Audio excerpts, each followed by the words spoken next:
ఈ వీడియోలో బ్లౌజ్కి హెమ్మింగ్ ఎలా చేయకూడదో చూద్దాం. ఈ హుక్స్ని చూసారు కదా, నార్మల్గానే వేసాం, కానీ బ్లౌజ్ వాడుతున్న కొన్ని రోజులకి ఇది ఇలా బయటకు వస్తుంది.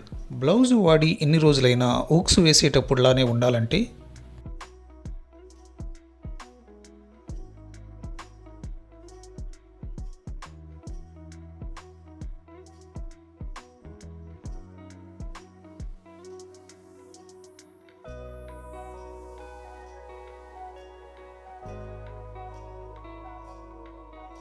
ముందు హెమ్మింగ్ చేసేటప్పుడు చూపించిన హుక్స్కి ఇప్పుడు హుక్స్కి తేడా గమనించారా?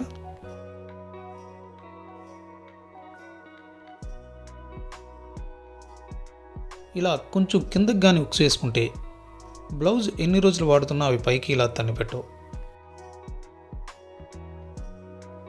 ఇంకో విషయం, హుక్స్ బలంగా ఉండాలంటే ఇలా కొన్ని పోట్లు కనబడాలి బయటికి. ఈ వీడియో కానీ నచ్చితే లైక్ చేయండి, షేర్ చేయండి. Please subscribe my channel Prakasam Telugu.